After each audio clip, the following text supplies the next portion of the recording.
Sedot. Oke, boys. Bab 2261 Mading. Awalnya, saya pikir itu adalah kejantanan para siswa yang menekan hal-hal yang ada di dalam jurang. Sekarang sepertinya saya benar-benar mengabaikan sesuatu. Para siswa ini memiliki 2 hari libur setiap tahun. Selama liburan, tidak ada siswa yang tinggal di dalam gedung asrama selama lebih dari sebulan. Jadi selama periode ini, kejantanan di gedung asrama pasti tidak mencukupi. Dalam hal ini, apa yang menekan monster jauh di dalam jurang bumi? Chang Qiong selesai mendengarkan analisisnya. Dia sebenarnya memiliki nada yang agak menggoda. Dia mengacungkan jempol pada Ibu Pertiwi dan berkata sambil tersenyum, "Ibu Pertiwi sayang, kamu benar kali ini. Sungguh menakjubkan." Beberapa saat, memutar matanya pada Qian Qiong, lalu berkata dengan marah, "Aku bertanya padamu, Pak Tua, bisakah kamu berhenti menyakitiku? Katakan padaku, selain masalah ini, masalah apa lagi yang menunggumu? Bolehkah kita menyelesaikannya?" Chang Qiong berkata, "Ada terlalu banyak. Misalnya, apakah kita tahu monster apa yang tersembunyi di kedalaman jurang? Setelah monster ini keluar, apakah kita tahu cara menghadapinya? Wan, jika kita tidak bisa menghadapinya, apa yang akan kita lakukan jika monster itu merugikan penduduk kota Yanjing? Apakah kita semua mengetahui hal ini? Banyaknya masalah di langit langsung menempatkan 2 gunung besar di pundak Li Fugui." Awalnya, Li Fugui masih memiliki senyuman di wajahnya. Tapi setelah mendengar pertanyaan Chang Qiong satu demi satu, senyuman di wajahnya menghilang tanpa bekas. Melihat ke kejauhan, Li Fugui hanya bisa menghela nafas. Tapi sekarang, kita harus berhenti mencarinya, kan? Setelah melihat ekspresi wajah Li Fugui dari sudut matanya, Chang Qiong buru-buru tertawa dan berkata, "Saudaraku, aku itu saja, haha, kita masih harus mencarinya. Soal bagaimana menyelesaikan masalah yang ada di hadapan kita, menurutku kita tidak perlu terlalu terikat. Saya yakin semua masalah bisa diselesaikan. Bagaimanapun, di mata kami, Anda dianggap yang terpilih. Hei, sebagai yang terpilih, menurut saya Tuhan pasti tidak akan membawakan Anda bencana besar." Petik 2. Li Fugui terhibur olehnya Chang Qiong. Kata-kata itu membuatku tertawa. Dia berkata dengan sedikit ketidakberdayaan, "Haha, jangan bicara omong kosong. Orang seperti apa yang dipilih oleh surga? Saya adalah orang yang memiliki kehidupan yang menyedihkan." Sementara Li Fugui, Chang Qiong dan yang lainnya sedang berdiskusi, Sun Guangmao mengetuk pintu-pintu ruang konferensi berdering, "Kapten Li, bolehkah saya masuk?" Li Fugui berhenti berbicara, menoleh untuk melihat ke pintu ruang konferensi, dan mengangguk ringan ke arah Sun Guangmao. Begitu Sun Guangmao memasuki ruang konferensi, dia segera berkata kepada Li Fugui, "Kapten Li, hanya ada 2 kelas siswa yang tersisa. Setelah siswa pergi, para guru memiliki waktu 20 menit untuk mengevakuasi mereka semua. Bertanya padamu, apakah kamu ingin meninggalkan 1 atau 2 orang saat guru mengungsi?" Kali ini, Li Fugui belum mengambil keputusan. Dia tidak ingin Chang Qiong berdiri lebih dulu dan berkata terus terang kepada Sun Guangmao, "Ayo lakukan ini, guru yang paling lama mengajar di sekolahmu masih tinggal." Sun Guangmao tampak bingung saat ini. Orang yang paling lama mengajar adalah Profesor Ma Dingma dari sekolahnya. Tapi masalahnya adalah Profesor Ma berusia 87 tahun ini, dan dia secara khusus dipekerjakan kembali untuk mengajar di sekolahnya. Dalam hal ini, bukankah profesor tua itu harus mengorbankan nyawanya jika membiarkannya tinggal? Li Fugui awalnya ingin bertanya pada Chang Qiong apa yang dia pikirkan. Namun melalui kekuatan nyanyian, setelah melihat ke dalam pikiran Qian Xiong, dia tidak menghentikannya. Sebaliknya, dia berpura-pura penasaran dan bertanya kepada Sun Guangmao, kepala sekolah Sun, jika Anda memiliki kesulitan, Anda dapat memberitahu saya sekarang. Ragu-ragu selama beberapa detik. Akhirnya, dia mengungkapkan kekhawatirannya. Ketika Li Fugui mendengar ini, dia tersenyum dan berkata kepada Sun Guangmao, kepala sekolah Sun, Anda dapat yakin tentang hal ini. Selama profesor tua itu bersedia untuk tinggal, kami akan memastikan keselamatannya. Tapi pihak lain di depannya sudah mengajukan permintaan ini, dan dia tidak bisa menolak. Setelah berpikir sebentar, Sun Guangmao dengan ragu-ragu berkata, kalau begitu bolehkah saya bertanya kepada Profesor Ma dulu? Jika dia bersedia tinggal, bagaimana kalau saya membawanya ke Anda? Li Fugui mengangguk setuju. Tanpa diduga, Sun Guangmao baru saja pergi. Hua Duo, yang berdiri di dekatnya, bertanya kepada Chang Qiong dengan rasa ingin tahu, Tuan Chang Qiong, mengapa Anda memintanya untuk mempertahankan seorang guru?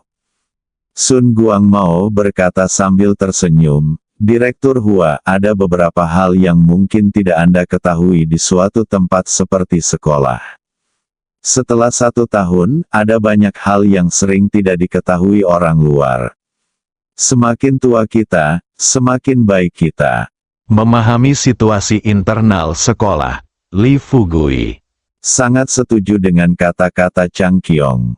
Dia mengangguk dan berkata, ya, apa yang dikatakan Saudara Qian Xiong kali ini masuk akal. Jawaban atas beberapa pertanyaan sebenarnya tersembunyi dalam banyak hal kecil. Petik 2. Akan lebih baik jika kamu bisa tinggal. Jika kamu tidak bisa tinggal, kita hanya bisa memilih orang lain. Tidak lama kemudian, Sun Guangmao datang bersama Ma Ding, yang berjanggut abu-abu. Berbeda dari profesor tua lainnya di sekolah, Ma Ding sebenarnya mengenakan setelan tang berwarna putih. Dia tidak terlihat seperti profesor di sekolah, tetapi seperti kepala keluarga tertentu. Orang tua itu baru saja memasuki pintu dan melihat ke arah Li Fugui dan yang lainnya terlebih dahulu. Sebelum Sun Guangmao dapat berbicara, dia berkata langsung pada intinya, jawab 2 pertanyaan saya. Jika jawabannya memuaskan saya dapat tinggal. Tidak bisa membiarkanku. Aku puas, jadi aku minta maaf. Setelah mendengar apa yang dikatakan lelaki tua itu, Sun Guangmao baru saja berkata dengan suara rendah kepada Li Fugui dan yang lainnya dengan rasa malu, Profesor Ma sangat berpengetahuan. Di bidang arkeologi, dia adalah Taisan Beidou dari Tiongkok. Jadi, Sun Guangmao tidak menyanjung, sanjungan. Di Tiongkok, jika 50 makam kuno dapat digali dalam setahun, maka Ma Ding akan berada di 49 makam. Sedangkan sisanya, alasan Ma Ding tidak pernah muncul hanya bisa dikatakan karena skalanya yang terlalu kecil. Ma Ding tidak menunggu sampai Sun Guangmao selesai berbicara, lalu melambai padanya dan berkata, Kepala sekolah Sun, sebaiknya kamu pergi dan mengerjakan pekerjaanmu dulu. Saya pikir setelah guru pergi, sekolah tidak memiliki kewajiban untuk mendengarkan, menuruti kata-kata mereka dan melakukan apapun yang mereka inginkan. memang benar, dalam pandangan Ma Ding, kemunculan Li Fugui dan rombongan di Universitas Yenqing hanyalah kenakalan. Para siswa bersekolah dengan baik, tetapi orang-orang ini meminta sekolah untuk memberikan liburan kepada siswanya tanpa menyebutkan alasan apapun. Jika Anda punya hari libur, ambillah liburan. Bagaimanapun, otoritas yang lebih tinggi sudah menyetujuinya.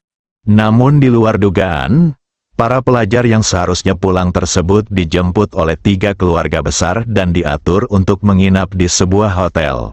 Konon, setelah masuk hotel, kemungkinan besar kebebasan pelajar tersebut akan dibatasi. Bab 2262 Profesor tua yang sombong, apa yang harus dilakukan? Bukankah ini tindakan perampokan? Setelah mendengar berita tersebut, Ma Ding berencana mendatangi Li Fugui dan yang lainnya untuk segera berdebat dengannya.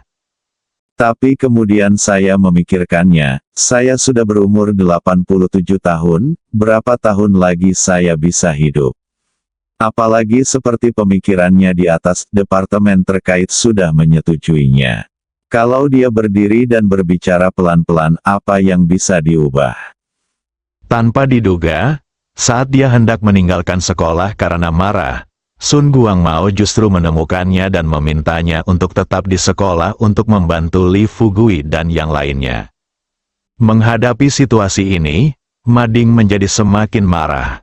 Dia adalah seorang profesor universitas yang bermartabat. Sekarang usianya sudah lebih dari 80 tahun, membantu sekelompok anak berambut kuning melakukan apapun yang mereka inginkan. Bukankah ini sebuah tamparan di wajah? Sedikit yang saya tahu, apa yang dipikirkan Ma Ding saat ini semuanya dilihat oleh Li Fugui melalui kekuatan pikirannya. Ketika Ma Ding meminta Sun Guangmao meninggalkan ruang konferensi, Li Fugui juga tersenyum dan berkata kepada Sun Guangmao, "Kepala sekolah Sun, silakan kerjakan pekerjaanmu dulu. Saat guru lain mundur, tinggalkan saja sekolah bersama mereka. Dengan cara ini Anda tidak perlu khawatir tentang hal itu. Saya akan menelepon Anda setelah kita selesai. Kemudian Anda dapat mengatur agar para siswa kembali ke sekolah secara normal." Sun Guangmao tidak tahu apa yang dipikirkan Li Fugui. Dia tidak pergi, terburu-buru, tapi berkata kepadanya. Li Fugui bertanya dengan ragu-ragu, "Kapten Li, jika Profesor Ma tidak mau tinggal?" Li Fugui tersenyum dan berkata, "Tidak apa-apa, saya pikir Profesor Ma pasti akan tinggal, untuk mengatakan paling tidak, jika dia benar-benar tidak masalah jika kamu berencana untuk pergi. Kami sudah mengetahui situasi di sekolah. Oke, percayalah, silakan lakukan pekerjaanmu." Pada titik ini, Sun Guangmao terlalu malu untuk tinggal di ruang konferensi. Tunggu hingga Sun Guangmao keluar dari ruang konferensi. Ma Ding berdiri di sana, menatap Li Fugui dan menanyakan kata demi kata, "Sepertinya kamu mengatur agar sekolah memberikan liburan kepada siswa kali ini." Petik 2. Dia tersenyum pada Ma Ding dan berkata, "Profesor Ma, bukankah Anda baru saja mengatakan bahwa Anda memiliki 2 pertanyaan? Katakan, apa pertanyaan Anda?" Ma Ding menjawab dengan tegas. "Pertanyaan pertama, kalian datang ke sekolah, kamu mencari sesuatu." Ekspresi wajah Li Fugui tidak banyak berubah, tapi Chang Qiong dan yang lainnya semuanya menunjukkan ekspresi terkejut. Li Fugui, yang telah memahami pikiran Ma Ding, tidak menyembunyikan apapun. Dia menatap pihak lain dengan serius dan berkata terus terang, "Memang, kami datang ke Universitas Yanjing kali ini untuk menemukan senjata ajaib yang disebut cermin Jiu Jiu Gui. Saya tidak menyangka Li Fugui akan memberitahukan tujuan perjalanan mereka dengan begitu mudahnya." Dia terkejut pada awalnya, namun tak lama kemudian, dia menanyakan pertanyaan kedua, "Tahukah Anda bahwa tindakan Anda kemungkinan besar akan membawa malapetaka ke kota Yanjing? Akankah itu secara langsung mengubah kota Yanjing menjadi neraka?" Mama setelah memutuskan pertanyaan kedua, kecuali Li Fugui. Hua Duo, King Qiong dan yang lainnya mau tidak mau bergegas maju. Beberapa orang mengepung Ma Ding. Hua Duo adalah orang pertama yang berbicara dan bertanya kepada Ma Ding dengan hormat, "Profesor Ma, apakah Anda tahu sesuatu tentang jurang bumi?" Chang Qiong juga memasang ekspresi gembira di wajahnya dan berkata dengan gembira, "Profesor tua, sebenarnya tidak ada hal seperti itu. Kalau dipikir-pikir, kucing buta benar-benar menabrak tikus mati hari ini. Haha, ayo, duduk dulu dan bicara pelan-pelan." Wajah Ma Ding tidak berubah dan dia menatap Li Fugui. Wajah Li Fugui masih memiliki ekspresi yang sama seperti sebelumnya. Dia juga menatap ke arah Mading. Mendengarkan suara terus-menerus di telinganya, dia terbatuk ringan dan kemudian berbisik, berhenti berdebat sekarang. Chang Qiong dan yang lainnya segera mendengar ini. Li Fugui maju selangkah. Melihat ke arah Ma Dingzi, dia berkata dengan fasih, "Profesor Ma, Anda baru saja bertanya kepada saya apakah saya tahu apakah tindakan kita akan membawa malapetaka ke kota Yanjing. Tahukah Anda bahwa tindakan kita akan membawa malapetaka ke kota Yanjing? Saya tahu masalah Anda, dan saya mengetahuinya dengan baik. Tetapi ada satu hal yang lebih saya ketahui." Ma Ding sedikit mengernyit dan bertanya, "Apa?" Li Fugui berkata dengan keras, "Jika kita tidak menemukan senjata ajaib ini waktu, maka bukan kota Yanjing yang berubah menjadi neraka di bumi, tetapi seluruh Tiongkok dan bahkan seluruh dunia. Sebaliknya, jika kita dapat menggunakan metode." Ma Ding terdiam. Dia tahu dari ekspresi tegas Li Fugui ketika dia berbicara bahwa pemuda di depannya bahkan lebih kuat dari yang dia kira sebelumnya. Awalnya, dia mengira Li Fugui bertindak sembarangan. Tapi sekarang tampaknya, pemuda ini mungkin sangat mampu. Setelah hening sejenak, nada suara Ma Ding menjadi lebih tenang, dan dia menghela nafas. "Baiklah. Sekarang setelah masalahnya selesai, bisakah kamu memberitahuku bagaimana kamu tahu bahwa cermin 99 Guiyi disembunyikan di Universitas Yanjing?" "Mengapa kamu begitu cemas? Tidak bisakah kita menunggu sampai para siswa sedang berlibur untuk mencari senjata ajaib ini?" Li Fugui belum menjawab. Tidak dapat menahan keraguan di dalam hatinya, Qian Qiong buru-buru bertanya kepada Ma Ding, "Tuan tua, tolong berhenti menanyakan pertanyaan-pertanyaan ini kepada kami. Bisakah Anda memberitahu kami terlebih dahulu, bagaimana Anda tahu tentang 99 kembali ke satu cermin? Anda tahu, senjata ajaib ini, bahkan kamu, kepala dari 4 keluarga besar di kota Yanjing, belum pernah mendengarnya." Tanpa diduga, Ma Ding mencibir kali ini, dengan rasa jijik di matanya.